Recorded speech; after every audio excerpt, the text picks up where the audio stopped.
Good morning everyone. Welcome back engineering physics class जिसका code है KAS1012। My self doctor Anchala, assistant professor in ABSIT Ghaziabad. जो हम unit discuss कर रहे हैं जिसका नाम है क्वांटम मैकेनिक्स, और आज का आपका टॉपिक है wave particle duality and D Broglie matter wave, जिसका आउटकम है define wave particle duality and define D Broglie matter wave. तो हमने आज का हेडिंग डाला अपना वेव पार्टिकल ड्यूअलिटी। इसको स्टार्ट करने से पहले हम ये समझ लेते हैं कि what is the particle and what is the wave, कि हम पार्टिकल किसे कहते हैं और हमारे लिए वेव क्या है। तो पार्टिकल की अगर हम बात करें तो इट हैज मास, ये मास रखता है, and it is located at some definite point. तो हम ये कह सकते हैं कि पार्टिकल को स्पेसिफाइड करने वाले कौन से पॉइंट हैं? मास है, मोमेंटम है एंड एनर्जी है। दूसरी तरफ हम बात कर लें कि व्हाट इज द वेव, तो जब वेव मूव करती है तो ये हमें क्या शो करती है? Frequency, wavelength, amplitude, intensity. तो हम ये कहें कि ये जो सारे पॉइंट्स हैं, frequency, amplitude, intensity and wavelength, ये किसी भी वेव को स्पेसिफाई करते हैं। अब आप ये भी जानते हैं कि जो पूरा यूनिवर्स है ये रेडिएशन, जिसे हम लाइट कहते हैं, एंड मैटर, जो हमारे लिए पार्टिकल है, उससे मिलकर बना है। क्योंकि लाइट एक वेव है। अब जो वेव थियरी है लाइट की, वो सक्सेसफुली एक्सप्लेन करती है the phenomena like interference, diffraction and polarisation. आपने क्लास 12th में पढ़ रखा है कि ये जो सारे फिनोमिना हैं, इंटरफेरेंस, डिफ्रैक्शन एंड पोलराइजेशन, ये लाइट के ही फिनोमिना हैं, कि लाइट ही इनको शो करती है। तो इसका ये मीनिंग हो गया कि जो लाइट है वो वेव नेचर रखती है। अब अगर हम बात करें कि जो वेव नेचर है लाइट का, तो वो फील्स हो जाता है to explain the phenomena of black body radiation, photo electric effect, Compton effect. आपने इससे पहले ब्लैक बॉडी रेडिएशन पढ़ा, जिसमें हमने जाना कि ब्लैक बॉडी रेडिएशन को क्लासिकल फिजिक्स के अकॉर्डिंग एक्सप्लेन नहीं किया जा सकता। उसके लिए क्या नीड होती है? क्वांटम थियरी ऑफ लाइट की।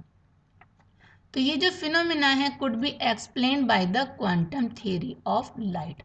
और क्वांटम थियरी ऑफ लाइट क्या कहती है? कि light consist of small packets और बंडल्स नोन एज फोटॉन्स, कि जो लाइट है वो फोटोन से मिलकर बनी है, और फोटोन क्या है? एक एनर्जी पार्टिकल है। तो यहाँ से क्या पॉइंट निकल के आया कि light behaves like a particle. It means हमने फर्स्ट पॉइंट में बोला कि light behaves A like, and second light behaves like a particle. इसका ये मतलब है कि लाइट जो है वेव के जैसे भी बिहेव कर रही है और पार्टिकल के जैसे भी बिहेव कर रही है। तो इसी प्रॉपर्टी को लाइट की कि वो वेव नेचर भी शो करती है और पार्टिकल नेचर भी शो करती है, तो this property is known as wave particle duality. इसी को वेव पार्टिकल ड्यूअलिटी बोलते हैं। नेक्स्ट हमारा हेडिंग आता है कि डी ब्रॉगली मैटर वेव, कि डी ब्रॉगली मैटर वेव क्या है। तो हम हेडिंग डाल लेते हैं अपना D Broglie matter wave.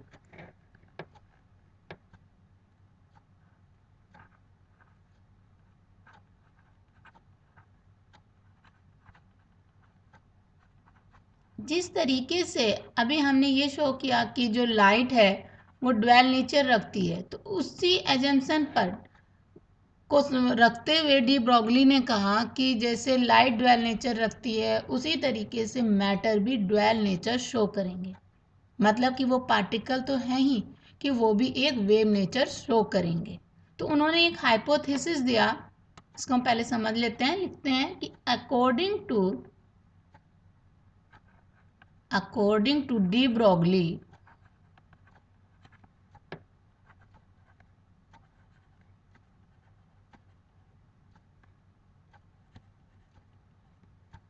hypothesis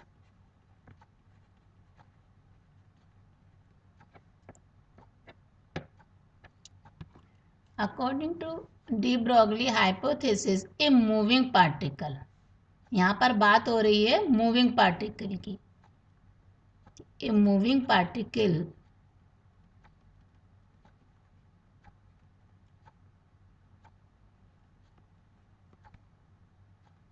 whatever its nature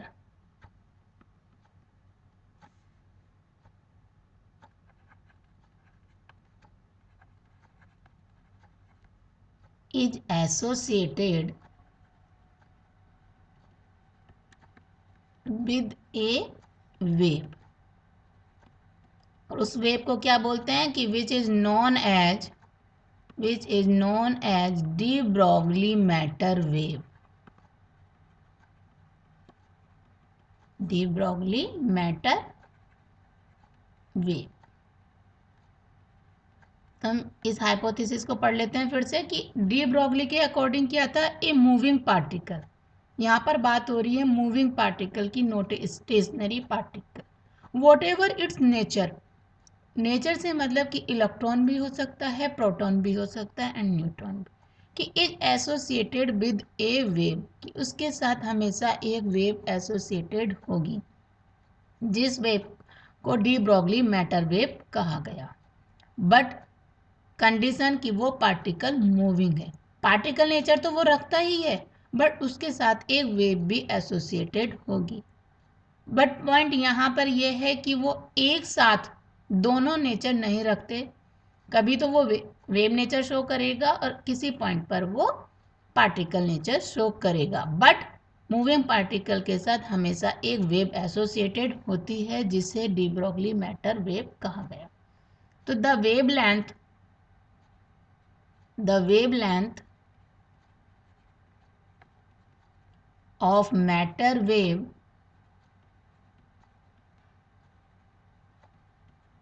क्या थी, लैम्डा, वेवलेंथ को डिनोट करते हैं लैम्डा से, कि lambda is equal to m upon M V, या इसी को हम लिख सकते हैं h upon p, where m क्या है, mass of the particle, mass of particle, v velocity of particle, और p is the momentum of particle. तो डी ब्रॉगली ने ये कहा कि जो वेव एसोसिएटेड है पार्टिकल के साथ, उसकी wavelength h upon M V के इक्वल होगी। तो अब हम इसका डेरिवेशन देख लेते हैं कि किस तरीके से हम lambda is equal to h upon M V को ड्राइव करेंगे। तो हम हेडिंग डाल लेते हैं डेरिवेशन।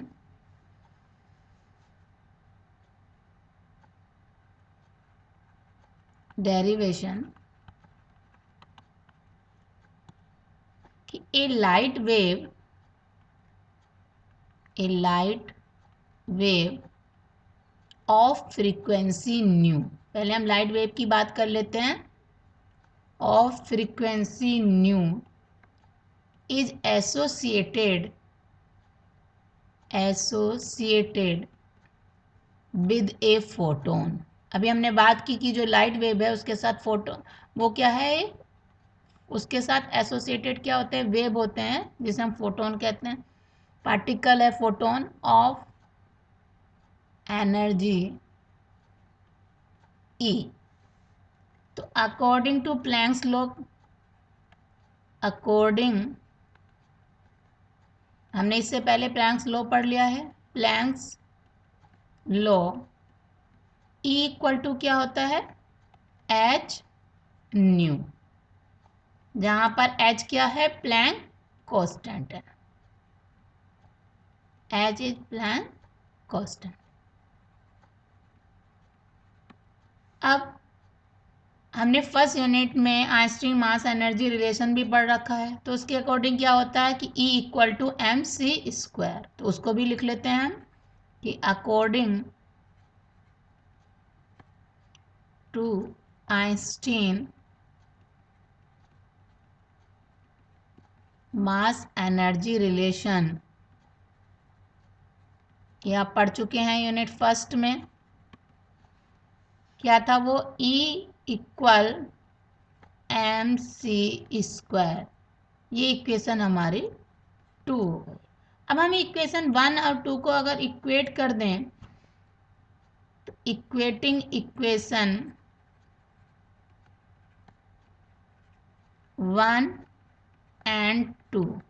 बेसिकली यहाँ से हमें मास m की वैल्यू मिल जाएगी।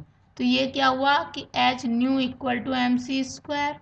तो यहाँ से अगर हम m को देखें तो m इक्वल टू क्या आ जाएगा, h न्यू अपॉन m। हमने यहाँ से m की वैल्यू फाइंड करी। यहाँ पर c m क्या है, मास ऑफ द पार्टिकल है, को भी लिख देते हैं हम मास ऑफ पार्टिकल।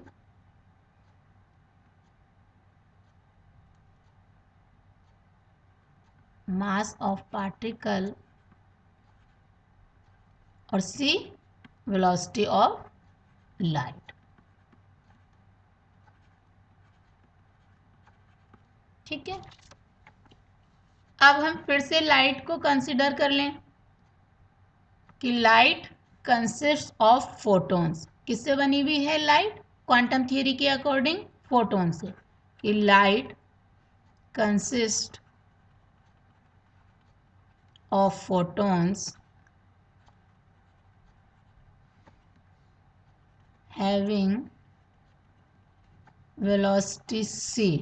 और हमेशा फोटॉन की वेलोसिटी क्या होगी, c होगी, क्योंकि फोटॉन हमने फर्स्ट यूनिट में ही पढ़ा है कि फोटॉन तभी एग्जिस्ट करता है जब उसकी वेलोसिटी लाइट की वेलोसिटी रहे, क्योंकि वो लाइट का ही पार्टिकल है, तो उसकी वेलोसिटी कितनी होगी, c होगी। देन मोमेंटम ऑफ फोटॉन, ये भी हम फर्स्ट यूनिट में पढ़ चुके हैं कि फोटॉन का मोमेंटम क्या होता है, momentum of photon P equal to M C. इसको हम एम वी नहीं लिखेंगे क्योंकि फोटॉन की वेलोसिटी कितनी है, c है। तो यहाँ पर P m की वैल्यू हम रख सकते हैं h न्यू बाई c थी, c स्क्वायर इंटू c। तो यहाँ से P हमें क्या मिल गया, h न्यू अपॉन c। अब आप जानते हैं कि न्यू इक्वल टू क्या होता है, c बाई लैम्डा। तो यहाँ पर हम P इक्वल टू हमें क्या मिल जाएगा, अगर न्यू c बाई लैम्डा रख दें हम न्यू को रिप्लेस करके, तो h c by lambda upon c। तो हमें मोमेंटम P मिल गया h बाई लैम्डा, जहाँ पर h प्लैंक कांस्टेंट।